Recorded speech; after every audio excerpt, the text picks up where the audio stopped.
What's up guys, this is Magnolia Mo and you are watching my channel. Over the last 10 days I have gone all in on REW or Room EQ Wizard. It's a free download, it's a free software that you can download to your laptop or your computer, and there is so much information on here. It's so helpful to figure out your room acoustics, to help you optimize your subs, and to get a good reading of how your room is behaving, how your speakers are behaving. There's so much in here, right? So that's what I've been doing over the last 10 days. I've been trying to get myself acclimated, get used to working with this software. I have the Omni mic, and I was actually quite happy when I found out that the Omni mic that I have is compatible with REW, and I just needed to download the calibration file and I was on my way. I watched a lot of videos from Audioholics, from the Home Theater Gamer. My main purpose was to actually get a good reading of the room acoustics, right, that I have in this room, what the RT60 decay looks like, and before I could get there I needed to actually align my subs with my left and right speakers, and that's really what I want to talk about today. Here is the setup. So I have the mic pointed, this is the Omni mic, and I've downloaded a calibration file for it. It's pointed straight up at the main listening position, and this is where I'm going to take all the readings from. I'm not going to move it side to side to average out readings, just going to be from this particular position. Okay, this is how you set up your receiver prior to taking any measurements, right? So you have to turn off your room EQ. I have a Marantz 8805A, so I'm going to go into the audio settings, then I'm going to go into Odyssey and make sure that everything is turned off and that it is over here. Come back out and then go into speakers, speaker configuration. Here we just have to make sure that everything is set to small, and they are.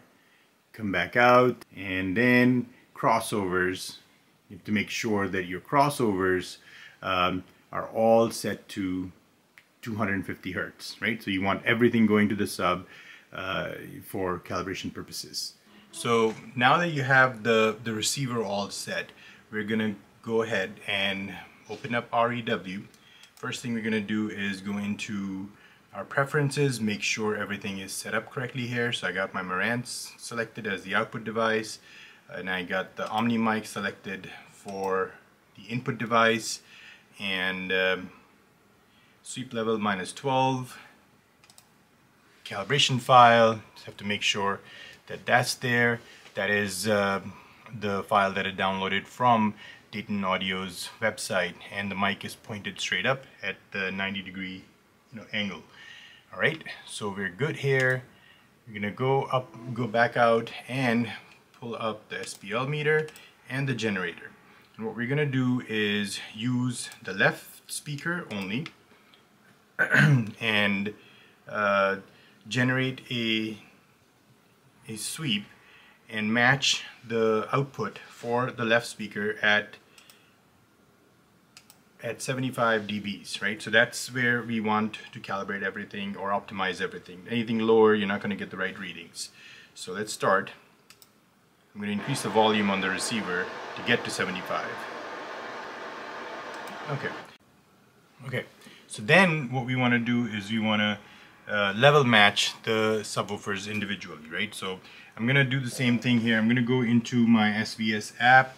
I'm going to turn off the SB16 and just play the test tone using the SB3000, and I want to level match them at 77 and a half dBs, right? Because I want to be a little higher, a couple dBs higher, so that I have room to adjust the trim levels down.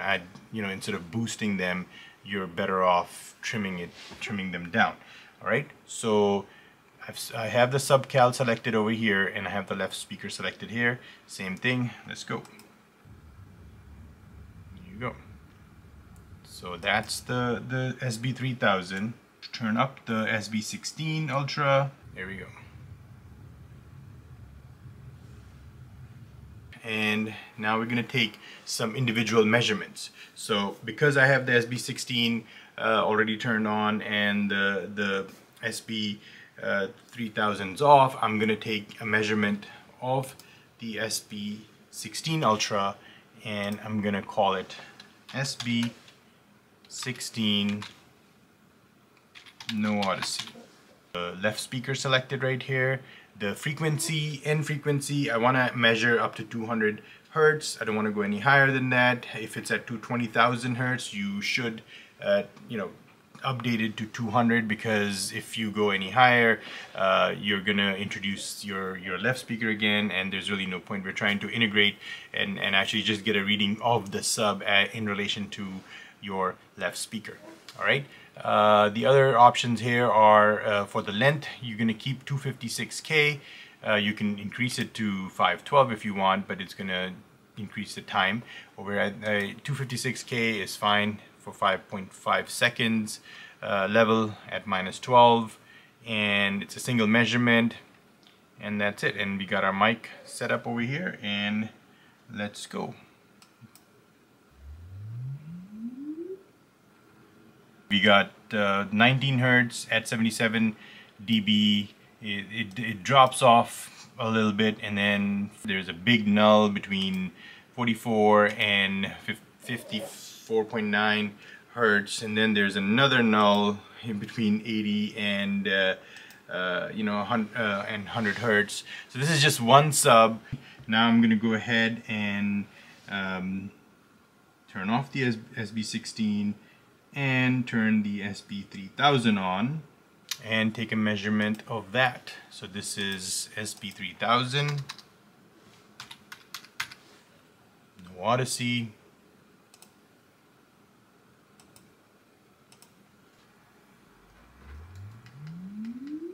Alright, so here's the SB3000, and as you can see, there's, again, I'm not using any smoothing, so I can go over, I can make this a variable smooth here, and then same thing over here, use variable smoothing to give us a better idea. But so the two combined, I mean, again, huge null right here for the SB3000 in this room, and it's almost like a 20 dB drop off. And then again, SB3000. So SB3000 does better once you get to 30 Hertz and above, because I believe that is its true operating frequency.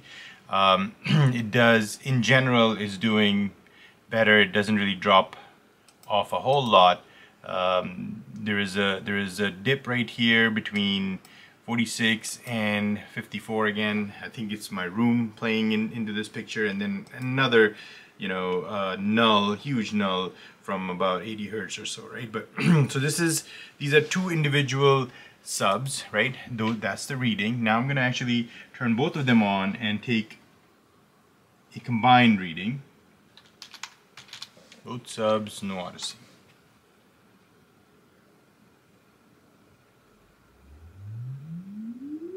Here we go. So the two combined, as you can see, this is way better, right? The highlighted trace, the combined output, which is the sum, right? The cumulative output, or the summation of the two subs, is way better than the two individual subs. Overall, it stays pretty consistent, right? Around that 77.5 dB mark, other than this monstrosity right here. This is the null in my room, and that's what I'm going to attempt to correct, right? So Odyssey can do a very good job evening out these peaks over here, and then when it comes to nulls, there's a few things we can do here. We can mess around with the phase, we can mess around with the polarity. So let's start with the polarity first, right? So I'm gonna go to the SB3000. I'm gonna switch the polarity on the SB3000 to negative, all right?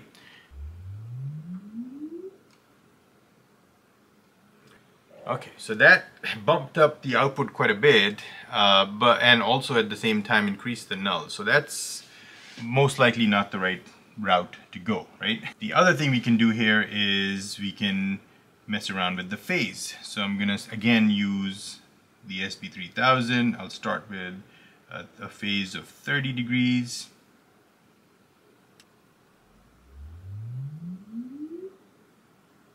Here's the thing, with the 30-degree phase, we do gain output all the way down to 13 Hertz, right? A little bit more. We do gain more here. So the total sum is good in the infrasonic range, but then we start to lose output in the overall, you know, the sub-bass region, right? And then there's the null at 80 Hertz now. The 30 is not the right approach here, so I'm going to increase it to, I'm going to go to 90.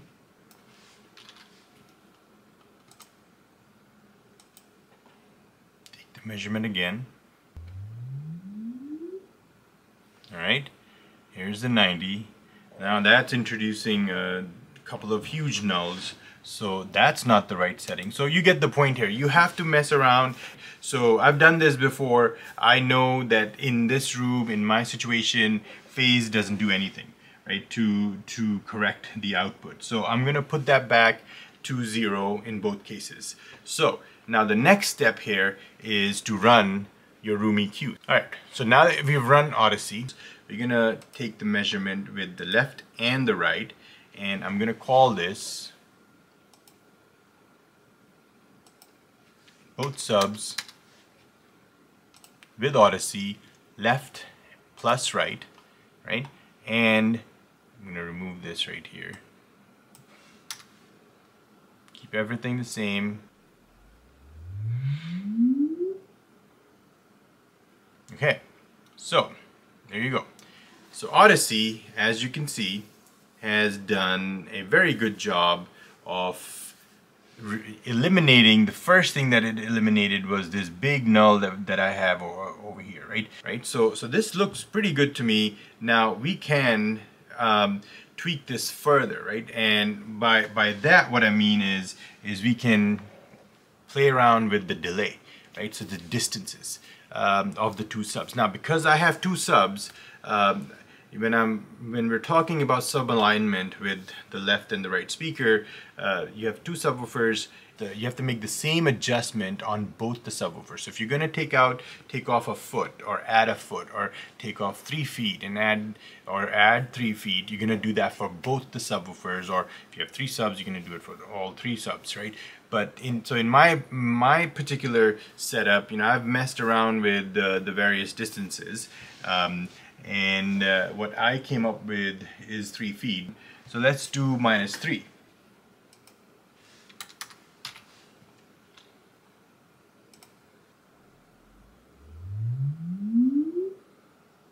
We took off a foot, we gained more. We took off another foot, we gained more. And then we took off another foot, we gained even more. Right, so can we keep going is the question. So let's try that. So we go -4 feet.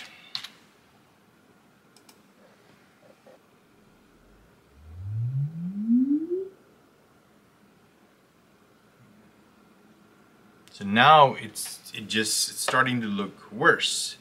So for -4 feet, so we're losing output between 33 and definitely, you know, around 41 Hertz. This one right here, we've lost a couple dBs here.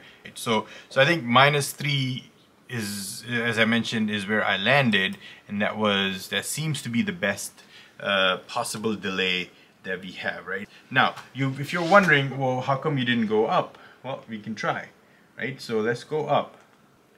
So this is +1.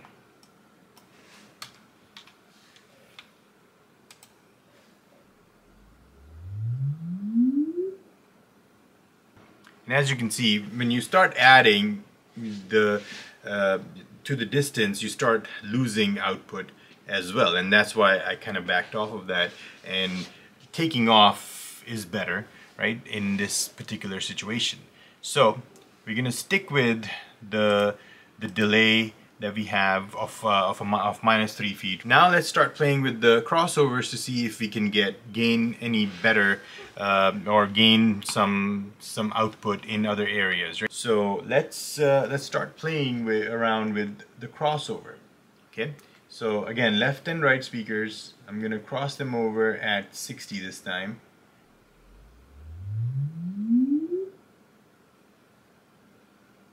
'60 actually is even better, right? But other than this null again, although we're gaining quite a bit of output in the the sub-bass region, so 60 hertz is, I think my gut tells me that's what I need to go with, and that's what I'm going to do. I'm going to go with the 60 hertz crossover for the front. So now it's time to switch to the rest of the speakers, right? All right, so now we're going to go to our center channel.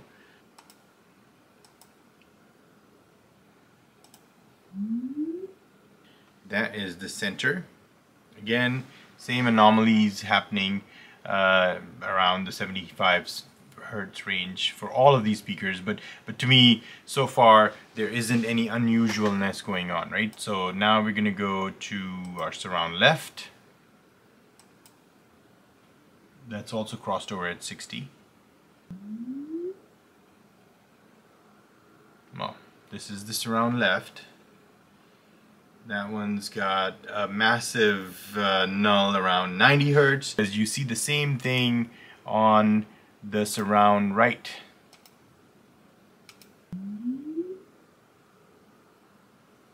Let's see, for surround right, so again, yeah, so that thing now, the null is moving beyond 95. So this is basically my room that's behaving, but I have the speakers crossed over at 60 hertz, right? I could increase the crossover. So let's do that.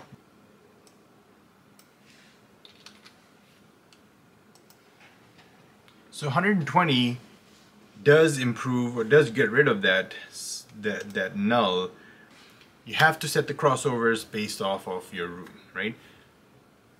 Because of the location of those speakers, I'm getting a null. This is a big null. This is not anything that should be taken lightly, because I'm missing out on a lot of information here, right?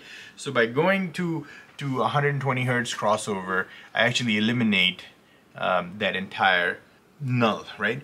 And that's a good thing. So let's now go back and remeasure surround left, see how that works. See, even that is better now.